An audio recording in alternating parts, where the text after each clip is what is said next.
Hey, good morning, everybody. We're going to give just a few minutes for more people to join in, and then we'll get started. So thanks so much for joining us. If you have any questions while you're here, you can feel free to throw them in the chat. Let us know where you're coming from, where you're tuning in from, and we'll get going in just a few minutes.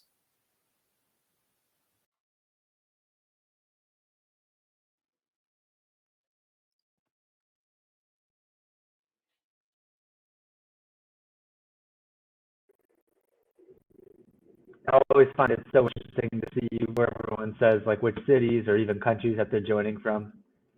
It's always so fun, right? I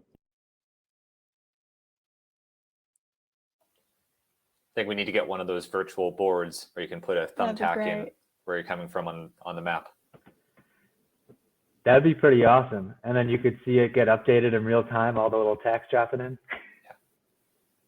There's a business idea for you. Yeah.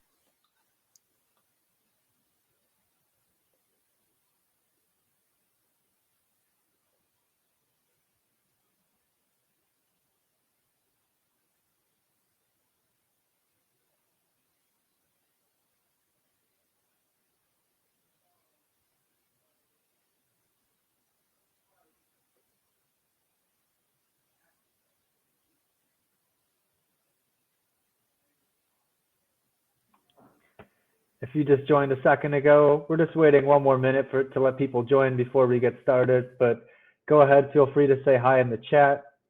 Patrick's going to mention in a moment, but we'll be using the chat throughout the webinar today to field questions. But feel free to say hi in the chat before we get started in a second here.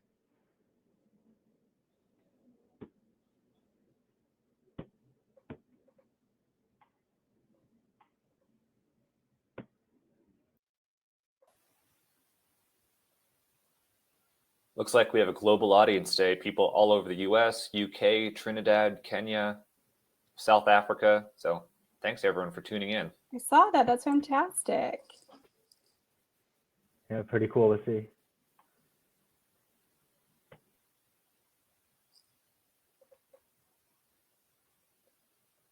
All right, looks like we have a pretty good audience tuned in at this point, and we'll let everyone else trickle in as they come, but let's get started.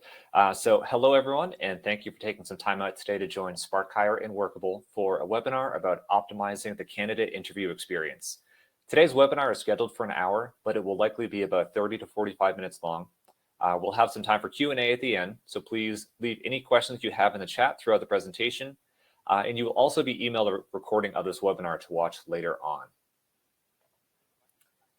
My name is Patrick O'Connell. I'm the Product Marketing Specialist at SparkHire. And for those of you who are unfamiliar with SparkHire, it's a video interview platform used by more than 6,000 organizations in over 100 countries. Our one-way video interviews have helped organizations make their interview process 5 to 7 times faster while also making the process more collaborative. SparkHire provides an integration with Workable so that users can leverage the main features of SparkHire from within Workable's applicant tracking system to help make the right hires faster. Workable's recruiting software has helped 27,000 companies hire 1.5 million employees. We've collaborated with Workable in this webinar to help provide some educational and actionable content to help both you and your candidates enjoy a positive, efficient, and productive interview experience. I'm happy to introduce today's panelists. Today we have SparkHire's own Jeremy Tolan, the Partnerships Manager, Melissa Escobar-Franco, Vice President of People at Workable, and Jackie Sirni, Senior People Operations Specialist at Workable. Today's conversation is going to be about structuring your hiring process to be as positive and candidate-centric as possible while still remaining efficient in meeting your company's needs. In today's job market, candidates have so many options and unprecedented flexibility, so you can count on them being picky about their next career move. That means you need to be ready to move quickly, maximize your process efficiency, and put your brand on display in all the right places. So let's kick things off by talking about communication styles with your candidates. Melissa, can you share some tips that you use for personalizing communication with candidates throughout your hiring process? Sure. And to start, I really don't think that there's one or two things that you can do that will make the biggest difference. It's mostly around the continuous engagement with your candidates in that entire journey. So from start to finish, how you're connecting with them, that initial reach out. So even that first email that you send or that first call, it's so important because it's the first introduction to your company that they're seeing. It's the, and Jackie, I know you always say this, it's the first friend that they have when they connect with the company. So you are not only introducing the company, yourself, the role, you're shepherding that process. So you're keeping the candidates informed on what to expect. So this is what we do here, and these are the activities that you could expect to come across as you move through the process. And then how you can best prepare for each step. And that's a huge role for us, and we take it really seriously. Some best practices that are more basic that I think can be helpful in the beginning, and that's around even the small things. So when a candidate first applies and you're engaging with them and interacting with them, and you note that they sign off their name as the shortened version of their name, so Mel instead of Melissa. A lot of these systems out there would just auto-populate the full name. So make sure that you kind of correct that in the system so you are paying attention. If candidates have entered in their preferred pronouns, use them. The other best practices, which I know it sounds basic, but it's really easy to get into skim mode or robot mode, where you might not always pay the closest attention to someone's cover letter, not fully read the resumes, not go to their LinkedIn page and checked out their professional background, have a little bit of an understanding of their professional journey before you hop on those first calls. So those are just some small things. Now, with our team here, I'm always amazed and taken aback by the different hats that they have to wear. And on one hand, one hat is really analytical. Our recruiters are having to be objective and in how they are evaluating and assessing candidates as they come in. And then on the other hand, we're also playing almost like company tour guides. So we are introducing the company, we're introducing the role, the team that they're going to be working in, and again, providing that guidance throughout the entire process. And that's so important. And what we try to emphasize is that that communication is transparent, and also that throughout that process we are naturally becoming almost the candidate's champions, if that makes sense. So we are guiding them through, we are providing the information of what they can expect, we are providing guidance on what the interviewers are going to be looking for. And so as they move forward, we get excited. We're their champions. And for me, that speaks for itself in terms of that personalization. How much more personal can you get when you have someone on this end rooting for you? And that shows throughout the entire process with all those little things that I mentioned, the paying attention, the providing that information, and being that chaperone throughout the process. Yeah, acting as that guide and just taking note of all those little things can make a huge difference for the candidate's experience right out of the gate. So thanks for sharing. Jeremy, what kind of things do you like to do to personalize your communications with candidates? Yeah, first of all, thanks everyone again for joining. And I loved that overall approach, your mindset is it being like the tour guide or the candidate's champion. I think that's like the exact type of mindset that you need to have if you are going to be focused on providing an awesome candidate experience. A couple tips that I would have to help personalize your communication with candidates, something that we do a lot at SparkHire, our own hiring process, and a lot of the organizations using SparkHire do too, is incorporate video in their email communication with candidates. And something that has always stood out to me was a study from Lighthouse Research and Advisory, where they found that an initial email with the video receives an increase in click-throughs by 96%. And on top of that, viewers retain 95% of a message when they watch it in a video compared to just 10% when they read it in a text. So I think that really supports or backs the idea that you're going to have really high engagement by incorporating video into your communication with candidates. So a few ideas that I've seen work really well is that maybe when a candidate first applies and you determine you want to advance them to the next step of your hiring process, send them an email that includes a video. And in that video, you can congratulate them on making it to the next step of your process, explain what they can expect for that next part of the process too. Another example might be when a candidate's invited to a more final round interview.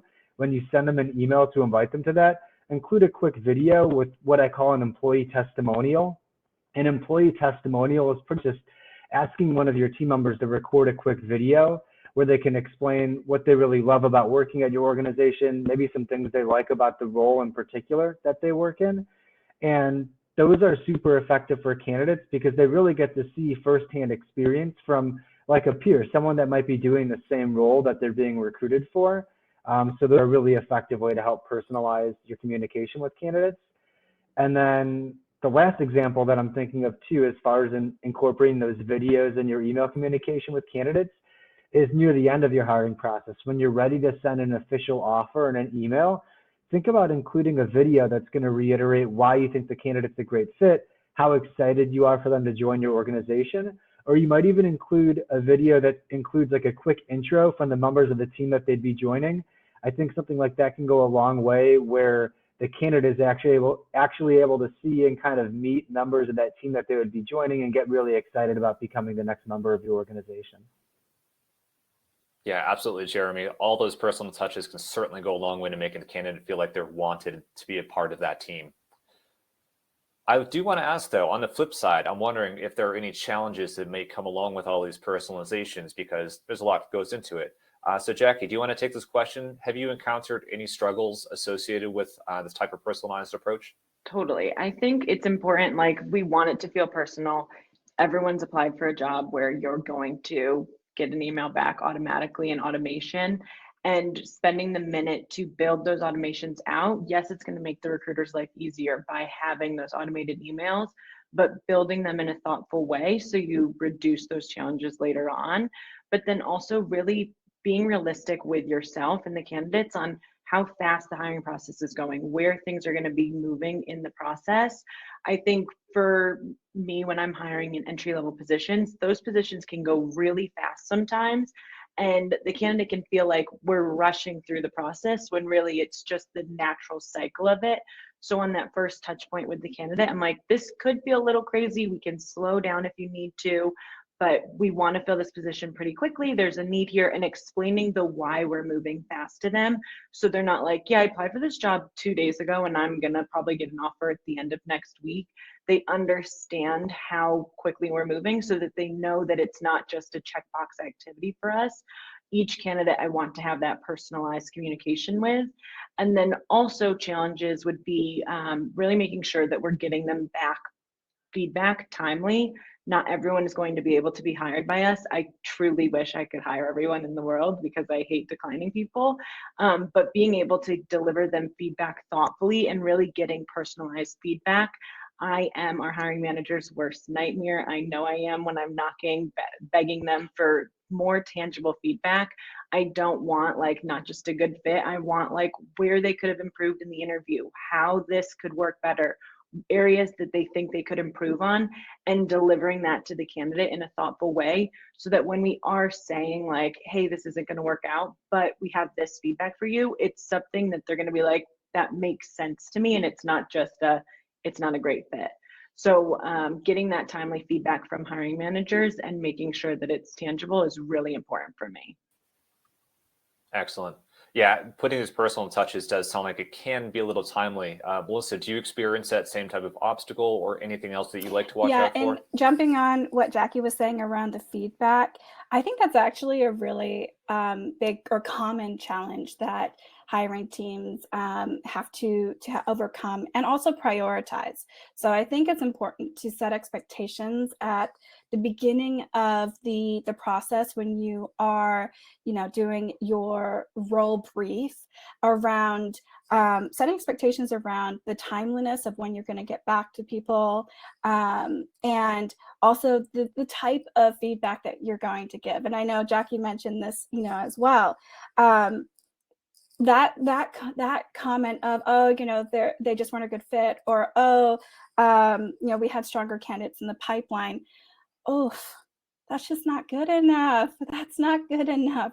And what we always say here is that one way to tell if we're doing a decent job in how we're treating our candidates is, how would you feel if you were in that seat? And if the answer is, ooh, I'd feel kind of crappy, then come on, you have to change what you're doing. So setting the expectations up front with your hiring team around what is acceptable feedback, which kind of lends into the importance of interviewer scorecards and understanding what each person is going to be evaluating, and having criteria that each candidate should meet on those areas. So it makes it easier and more objective to give that feedback. And and we're going to hold everyone accountable. Jackie's not lying when she says she's chasing up managers, in very obvious ways. It's in the ATS, we can all see it. So it's important to us because it's important to the candidates. And just because someone's not successful now doesn't mean that 6 months from now, we're not going to have an opportunity that would be perfect for them. Yeah, I think that's a great benefit of having that personalization, that if it doesn't work out, that they may still work out a little later on a different role. Jeremy, I'll kick it back to you for any last thoughts before we move on to the next question. Yeah, these are all awesome points. I don't think I have a ton to add, but I think one of the main challenges when you're really focusing on personalizing your communication with candidates is that could potentially slow down your process. So you want to figure out ways that you can continue to add that personalization without delaying your hiring process. Just like you pointed out a moment ago, you might be thinking of ways that you can use automation, but use it thoughtfully. When I talked about using videos and email communication with candidates, most of those examples that I mentioned, they can be videos that you're reusing for every candidate that's applying for a specific position, but that communication will feel personalized if it's specific to that role that the candidate's applying for. Like if you're going to send a candidate one of those employee testimonial videos, send them one from an employee that's in the role that you're recruiting the candidate for. And then on top of that, I think it's really important too to figure out which tasks that you're able to automate to free up as much time as possible so that you really can focus on improving how personalized your communication is with candidates and other priorities of providing a really good candidate experience. Awesome. Thanks, Jeremy. So clearly, adding all that personalization to your communications can add a lot, but like everything else, you do need to find a good balance to avoid slowing things down in any way, because you need to keep up your hiring pace. So speaking of that hiring speed, there is a lot of technology out there that can help in the interview process. For this conversation, though, I'd like to hear about how you can leverage these technologies to create a favorable candidate experience. So Jeremy, do you want to kick us off on this question and tell us about how you use technology to create a positive hiring experience? Sure. I already mentioned how SparkHire and a lot of the organizations we're helping are incorporating videos in their email communication with candidates. Video interviews is the main feature that our software provides, and there's two types of video interviews that are really helpful for organizations. One of them is a one-way video interview where you're able to set up questions in advance that candidates record video response to, but they do it on their own time before a deadline you set for them. So it's really convenient, kind of more like a selfie type of interview. The other one's a live video interview, which I'm sure you're pretty familiar with, a little more similar to a web conference. And when you think about how that can improve your candidate experience, it's really giving a candidate an opportunity to put their best foot forward really early on in your hiring process. And it's also giving your team the opportunity to compare candidates on an even playing field. And in particular, if using a dedicated video interview solution that's purpose-built for hiring, that's going to make sure that you have a more cohesive experience for your candidates and a much more professional one too. Just as an example, you can include things like your logo, your colors, job description, and candidates can see all this information. They can see bits about your organization, pictures, and really get a feel for what it's like to work at your organization before doing a video interview with you, as opposed to maybe just like hopping on a web conference or asking a candidate to send you a few videos of themselves. A candidate could really go through an experience that's completely tailored to your brand and your hiring process. And what's really popular on SparkHire too is using what's called intro and outro videos to make the experience feel super engaging for candidates. So before a candidate starts a video interview, they can see an intro video played where maybe a member of your team is making a quick introduction of the candidate. Maybe they're getting them excited about what it's like to work at the organization or letting them know what that video interview is going to be like. And then when they complete the video interview, they can also see an outro video where you can have a member of your team maybe thank the candidate for their time and explain more about what to expect as far as next steps following the video interview. So those are a couple of great ways to make the experience more engaging when you're using video interviews. But on to that, if you're using these one-way video interviews where candidates can respond to these on their own time whenever it's convenient for them, it's going to end up speeding up your hiring process quite a bit, where we found that on average, the companies that are using SparkHire's one-way interviews, they've made their screening process 5 to 7 times faster.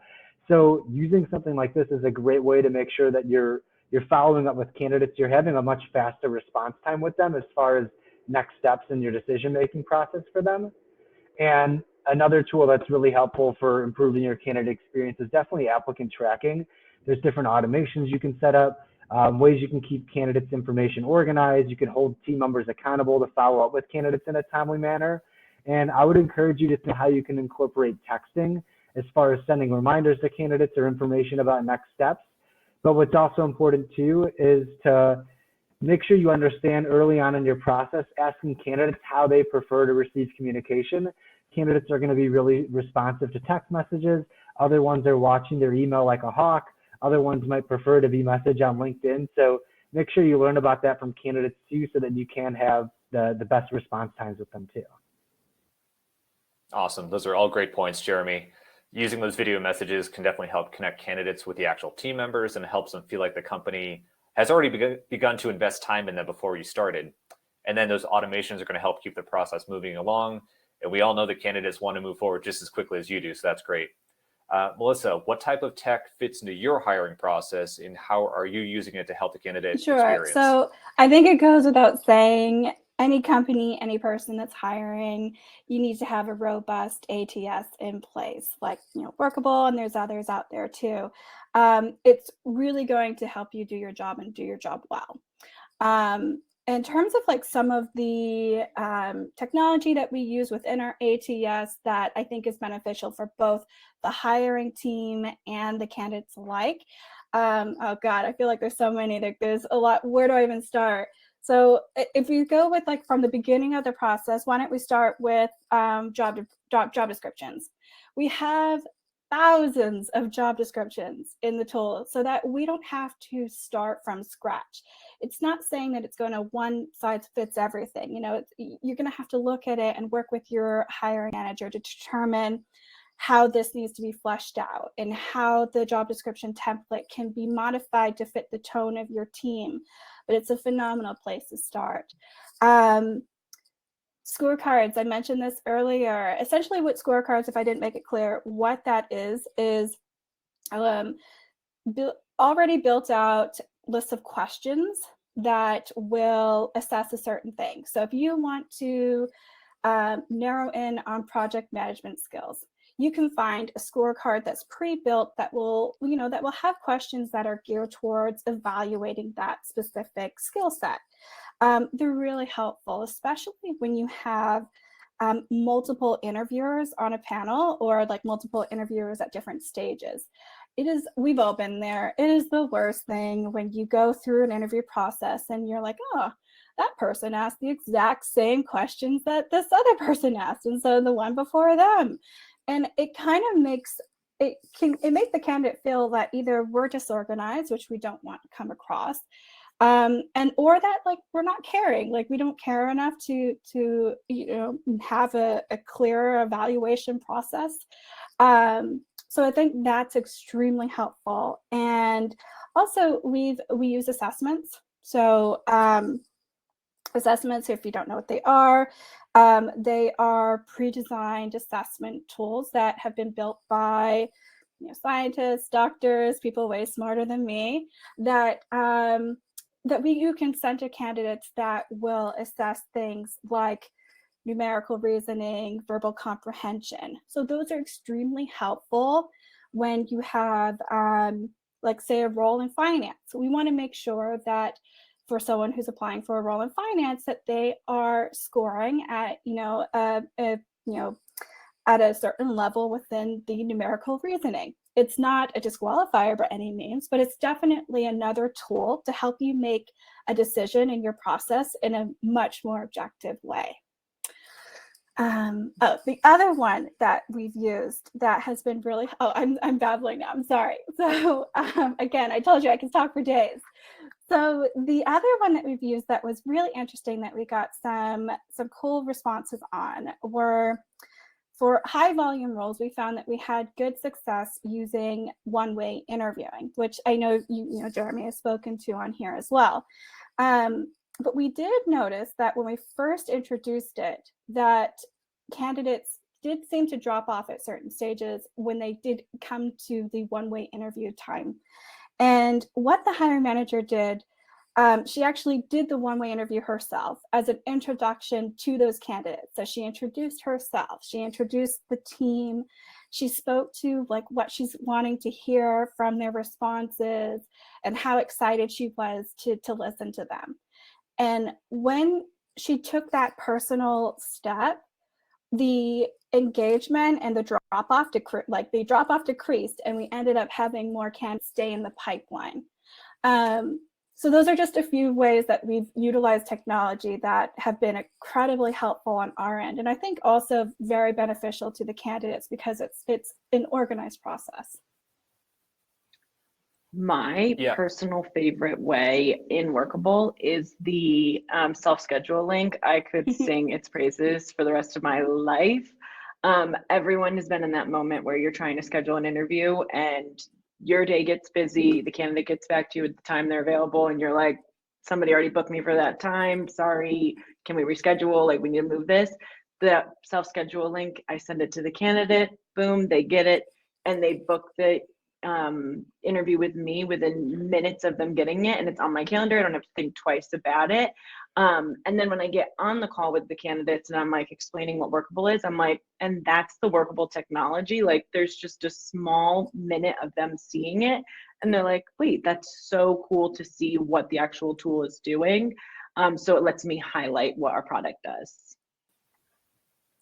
Yeah, those are excellent points. And Melissa, I really like that part of your story, how you're showing how it's so easy to find technology and sort of say this will make it more efficient. But if you lose that personal touch, people may not go through it. So having the hiring manager record that video and really make that great first impression, it helps the candidates kind of see behind the curtain, because nobody really wants to be left waiting or not knowing what's going on behind the scenes. So I'm sure the candidates really appreciate all of your explanations and transparency with the technology. So on that note, Jackie, I'm actually going to go back to you. Can you tell me a little bit about why it is so important to be transparent with your candidates about the interview process? 100%. I think it's one of the most important parts about being in the recruitment seat. You applied for a job to get into the recruitment seat, and you know those question marks, you know that timeline. And for Workable, I mean, when I applied, Melissa hired me. So I got an email from her with a document saying, like, this is what the process is going to be. And I was like, okay. And I'm going through it. And I was like, this is making way more sense. Like, the words that you use in your day-to-day, like, you're going to do an assessment and you've never heard that before. You're like, what's the assessment going to be about? It explains all of that in your first touch point with the candidate so that they can be like, okay, I'm understanding what's going on now. That's a huge part for me about that transparency. And then also building out that timeline of how long this process is going to take. So I'm always one to be like, you're going to talk to me, then the hiring manager, and I give like a little bit of information about who each person is in the process. So if someone was interviewing with Jane Doe, I'd be like, you're going to talk to Jane, and then she's going to go through X, Y, and Z about that position. And then you're going to talk to this person, and you're going to feel like he's not really like blinking, but like that's normal. That's him. Like, keeping it kind of lively so they know what they're walking into on a call. Like, not everybody's going to be like me giving you like cheers with every answer you give. And I call that out. The candidate always is like, thank you so much. But I think those parts of being transparent with them about the timeline is really important.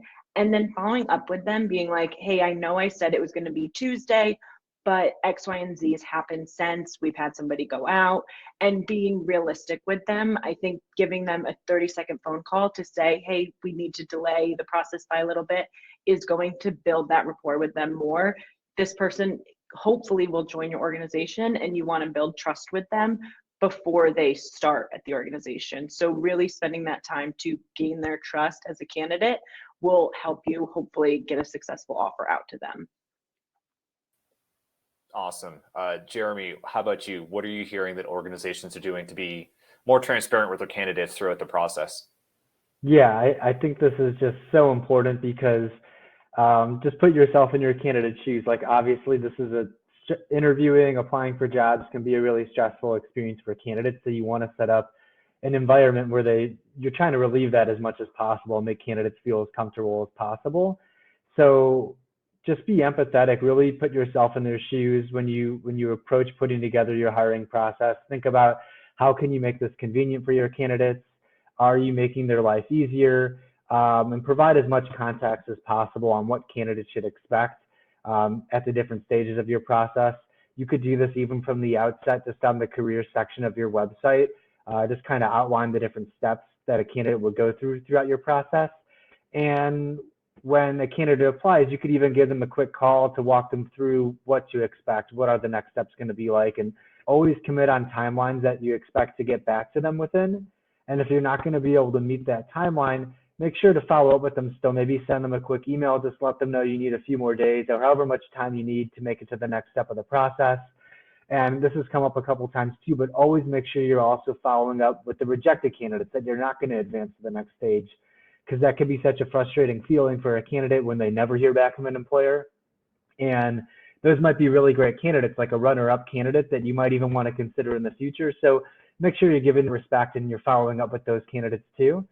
And something that I'd really encourage that you do for your team members too is ask them to be involved in your process. Encourage them to connect with candidates that would be interested in speaking with a member of the team that they'd be joining. And having a candidate talk to a peer can be basically like the ultimate testimonial for your company, and a great way to kind of win that candidate over and have your organization stand out, and just kind of hear someone speak to what their experience has been like working for your organization and working in that role. So I think that's like another layer of transparency that you can add to your process too, is encourage your team members to connect with candidates that would be interested in speaking with a member of the team. Yeah, I think that's huge, Jeremy. There's definitely been interviews where you meet with hiring managers and directors. You have no idea who you're going to be working with. So getting a chance to meet with those other team members would be a wonderful way to have transparency into what things would be like. And Melissa, I want to give you a chance. Any other points you'd like to add about transparency that you find are important? And I think Jackie and Jeremy did a really nice job of speaking to the importance of it. Only one thing that I would add that we do here is we're holding ourselves accountable to the transparency too. So, and what I mean by that is it's actually on our performance reviews in terms of, how quickly are we getting back to candidates? Like, what are the touch points in between, as they progress in the process? What's the quality of the feedback that they're getting? So it's not just about, making yourselves look good. It's about just doing the right thing. And we care about it that much that we are rating ourselves against it too, because we want to do a good job there.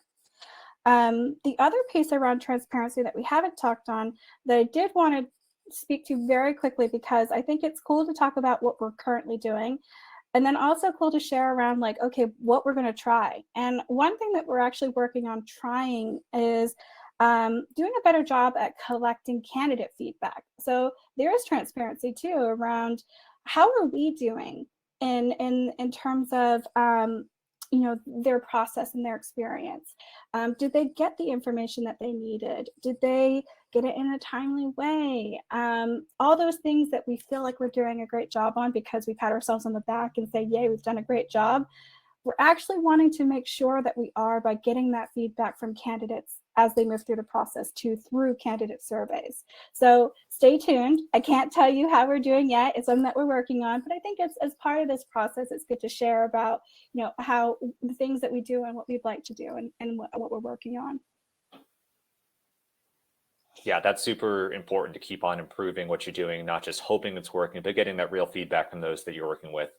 So thank you all for sharing those tips about transparency during the hiring process.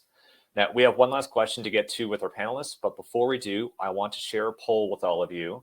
So please take a look at your screen, and it should be popping up now. It's going to ask if you'd like to receive any information from any of our participating panelists. So you can just select the answer that's best for you, and we'll be sure to get you connected with them after the webinar ends. So just take a look. I'll give you a second to answer that question on screen.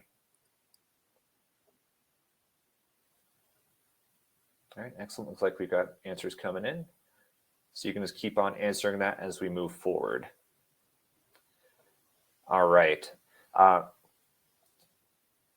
One thing that I do want to talk about is the brand that comes along with personalization as part of the hiring process, because branded moments throughout the process can make a huge impact on what a candidate thinks of their experience.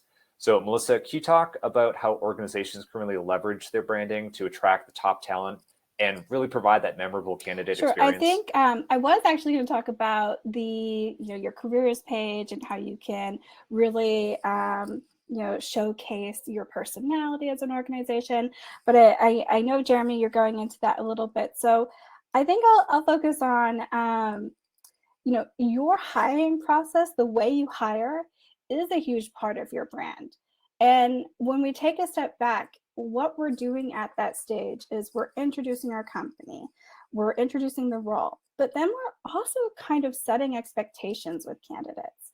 We're saying, this is how we do things here. This is what you're going to do in this role. Here are the things that you're going to learn as an employee. Here's how you can grow. Here's your, the development path in the organization. Those are all the things that are discussed during an interview. Those are all the things that help candidates make those decisions in joining your company. Now, when you hire, that's the part where it gets really important to make sure that you are doing those things that you have promised. So, how is that onboarding? That's when onboarding comes into play. It's super critical. What is their training going to look like when they come on board?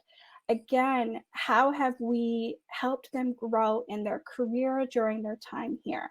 And did we do the things that we said that we were going to do? If the answer is yes, that's when you're going to get higher employee engagement scores on your employee surveys. That's when you're going to get employees that talk about their company to their family, their friends. Those are the employees who are going to share content on social media and LinkedIn and share job postings. They're going to be the ones who make referrals, all that good stuff. And when you don't deliver on what you promised during your hiring process, that's when the reverse happens. That's when you're going to get those bad Glassdoor reviews. So I think your hiring process in terms of how you are setting those expectations from day one in that first interaction is a huge component into building your employer brand. And then alternatively, we do something interesting here as well in that, we're in tech and we know that the average tenure right now is typically around 2 to 3 years. We're working really hard to get that number up here at Workable. We want to make sure our people are staying happy and here longer. But we also know the reality of the situation is that jobs are not for life anymore. And so what we've done is we have created the Workable Alumni. So it's a LinkedIn group, and anyone who has left the company is invited to join the Workable Alumni. And that's showing that, even though you're not here anymore, we still care about those relationships. We still value those relationships. We want to continue to, have some of those, alumni to be speakers on things that we do. We want to, make sure that they are kept up to date on some of the cool things that we're doing as well, because, they're still part of who we are and part of how Workable was built. And also, like, when we have new roles come up, we love a boomerang. We want to have people come back, and we've had quite a few. We have really good success rate there. So I think all those things about, your current employees, your hiring process, and your alumni all build into your employer brand. Yeah, those are excellent points, Melissa. I think you called to some great things, because like a logo, swag, all those things are fun and good, and that is brand. But also, if you're creating an environment that fosters growth, that fosters networking and lifelong learning, people care about that, and that really needs to be part of your brand that is shown. So thank you for sharing that. Jeremy, how about you? What ways do you see companies incorporate their branding into the hiring process, and how does that create a great first impression for them? Yeah, what I've noticed is that if you're doing all these things really well that Melissa was just talking about, there might be candidates that end up being rejected, but then they end up referring other candidates to your organization because they're like, I just had this amazing experience interviewing for Workable. You should check them out, see if there's any roles that you'd be interested in.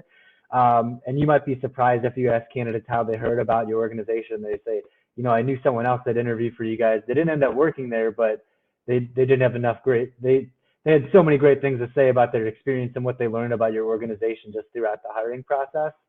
So I think these things really go a long way. A few tips that I might have is, you always hear that phrase, a picture's worth 1,000 words. So I think it's important that candidates are able to see pictures of your team members, maybe the spaces that they would be working in. You can include this in the career section of your website. You might have a corporate Instagram page where you're keeping that up to date. You could have this as part of like a video interviewing candidate experience, or even in certain email communication with candidates that could be appropriate too. I think articles on external websites could be really valuable also, and you could share those with candidates throughout the hiring process. And those are effective because they're positioned from a third party. These could be like press releases about your organization's announcements that are going to get candidates excited. And then Glassdoor was mentioned a moment ago too. I think that's usually one of the first places that candidates are going to research an employer, try to look at more information about what it's like to work there. So really make sure you check out what your presence is like on Glassdoor, so that you know that you are putting your best foot forward. And I talked about including video in your email communication with candidates. So definitely encourage you to do that at different stages of your process to continue that excitement that candidates have for working at your organization. And as an example, usually kind of towards the end of our hiring process, we'll send an email after a final round interview that includes pretty much all the things that I just mentioned. We usually link to an external site, an article that's on there that helps showcase our company culture.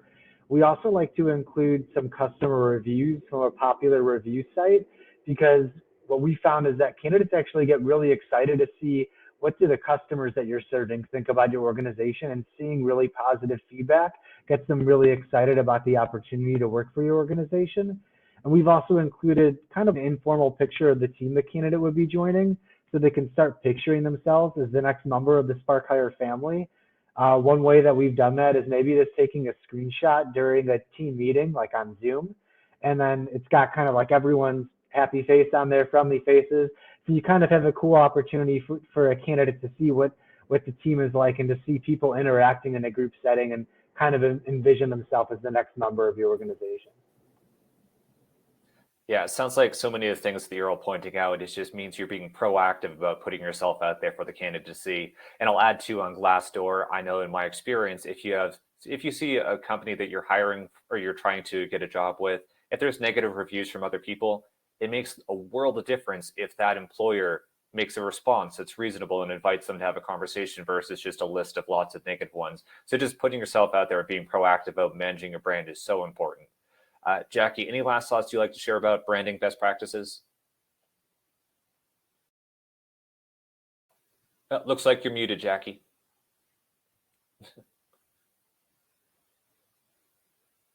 Oh, technical difficulties. Okay. All right, we're just going to move on to the next one. Sorry about that. We'll get back to you, Jackie. I think it might be working again if you try to unmute one more time. Oh, not. But yeah, maybe you just try disconnecting and reconnecting the microphone, but we can keep moving too. Sorry, guys. Yeah. Okay. Well, thank you anyway, Jackie. And thank you all so much for your insights and information about optimizing the candidate interview experience. And so at this point, we would like to open up the audience. I've seen a couple of questions pop in and I've marked them, but please, if anyone else has questions for our panelists, please drop them in the chat and we'll try to get these answered for you. And I see a couple coming through right now. So let's kick it off with the first one. Someone writes that they've seen candidates coming into interviews being less professional, showing up late, arriving in t-shirts, drinking the beverages during the interview. How do you avoid such behavior, or what would you do in those instances? Sure. I think the best way to modify behavior in this case is to help prepare them when they get for the next stage. So instead of pointing out, during the interview with you, like, oh, how dare you do that in front of me on an interview? I think a better way to approach it is, as you progress in the process, normally, typically, we won't do this on our interviews. This interviewer in particular doesn't want to have people drinking on calls. So those are a couple things that will help better prepare you to be successful, not only in an interview, but also in terms of, how we operate here. So I think coming at it as a teaching moment to help them better prepare for the next step. Jeremy, anything to add there?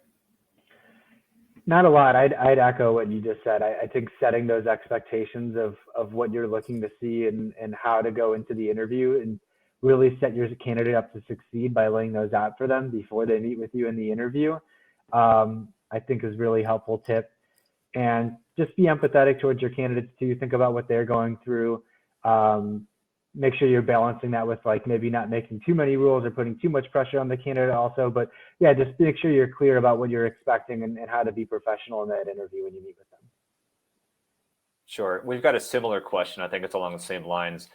Someone asks if an HR manager becomes biased against a candidate based on how they perceive the candidate's appearance or dress code, even if it's inappropriate or not, if the hiring manager just has a bias, they want to know actually from the candidate's perspective how they should react in such a scenario.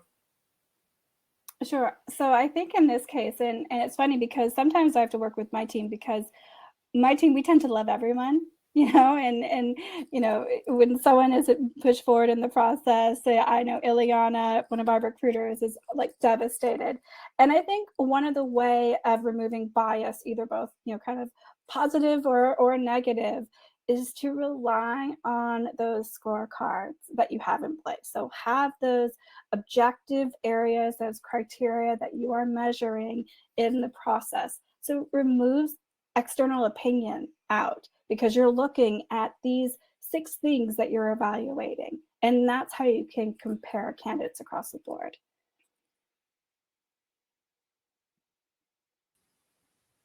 All excellent points. Jeremy, do you want to add that or head on to the next question? I would really echo that. I think it's just the importance of being aligned with your team on what are you evaluating your candidate on and really hone in on those things to make sure that the candidate possesses those competencies, skills, background, all those things. And just set those clear expectations of how you expect them to be dressed and prepared for the interview. Perfect. Yeah. Thank you. All right. I've got another question. I think this was touched upon a little bit in the presentation, but let's revisit it. Someone writes, I have 2 great candidates right now, but I can only fill 1 position. I know that I'll have another open role in about 3 months and don't want to lose that second candidate. How can I keep their trust that I will actually come back to them in 3 months and do my best to fill them in that role? Jeremy, why don't you go first? I feel like I've been jumping in. You go. Okay. I think the key is just having that consistent communication and being transparent with that candidate that, you can only hire 1 candidate for this role. You were really interested in them as a candidate. So you do foresee there being an opportunity in the future. You're hopeful that you're going to be able to get them in a couple of months and then, but just have that consistent communication with the candidate, keep them updated in that time in between. Don't necessarily, if the role is going to be open again in 3 months, don't wait until it's 3 months later to reach out to the candidate again. you're going to want to have communication in between now and then to let them know that you're still thinking of them. You still expect the role to be coming up in a couple of months, open again, but just have that consistent communication with the candidate. I agree. I think the only thing that I would add, and sorry if you already said it, is set up that meeting now. Get it on the calendar. Make sure you've got that, that conversation booked 3 months from now, so you can hit the ground running if you've got the green light at that time fairly quickly. Awesome. Thank you both. I did see a couple questions come in, one that was specific to Spark Hire, so I might actually reserve that until a later point. We can connect you. It's a product question. But someone else writes, do you find that some candidates shy away from video questionnaires? Yeah, I think we had a good anecdote come up related to this earlier, and I think it's all dependent on how you're implementing this into your recruiting process. So you don't want to just blindly send out a video interview to a candidate to do without having any communication with them. They might not know very much about your organization yet. They might not be all that excited about your open opportunity yet. Make sure you have a chance to connect with them first, so that you can make the experience a little bit more personalized for them. Make sure they know what to expect. And even from the outset, make sure they knew that that was going to be a stage in your hiring process before they even applied, that they would be doing a video interview, and try to incorporate these different ways to get a hiring team member in front of a candidate, whether that's like a quick intro video they could see before they do the video interview, or maybe you're incorporating something called video questions, where you can actually record yourself on video asking the questions. So the candidate still almost feels like there's someone on the other end. It feels a little bit more personalized or natural for the candidate, but just make sure you're having that communication and personalization with how you're inviting a candidate to do a video interview. All right, anything to add in there, Melissa? I think I touched on this very quickly. I think the personalization piece is key. The example that I shared earlier was we did experience a little bit of drop off, but then when we had the manager do the video themselves and introduce themselves and explain their thought process behind the one-way interview, it definitely turned things around, and it felt more, like I said, personalized, and it made more sense to candidates that way afterwards. Sure. All right, I'm going to ask one last question that popped in the chat, and then we'll wrap things up. What are your thoughts on texting candidates? Does it create efficiency or create inconsistencies within the process?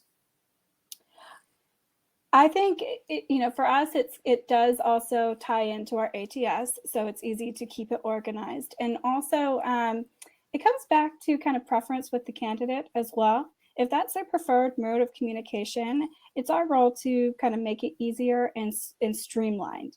And, it comes down to what is going to work best in terms of organization. Does it work in your current process and pipeline? And what's the preferred method of communication with those candidates? Excellent. Jeremy, do you have thoughts there? I mean, I entirely agree. I think just confirm that candidates want to be texted or are comfortable with being texted. And if so, I think it is really efficient. I think it's the most, I don't know if in your face, it's the most obvious, like quick response that you're going to get. Like everyone usually has their cell phone on them. It vibrates in your pocket and it's right there and you have all the information you need. So as far as like keeping candidates up to date, sending them reminders, letting them know about next steps, I think that's a really efficient method to do that. Awesome.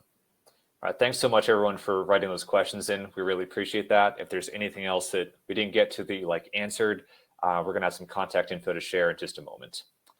So that's gonna wrap it up for now. And like I just said, please feel free to contact our panelists later if you think of any questions that you didn't ask here today. So once again, thanks so much for attending today's webinar. Thank you to our panelists. Sorry we dropped off Jack at the end there, but made it most of the way. So you can see their contact info here. Please don't hesitate to reach out. And we will get this webinar recording emailed out to each of you, and we'll hope to see you all at the next Spark Hire webinar. So thanks everyone, and have a great day. Bye-bye.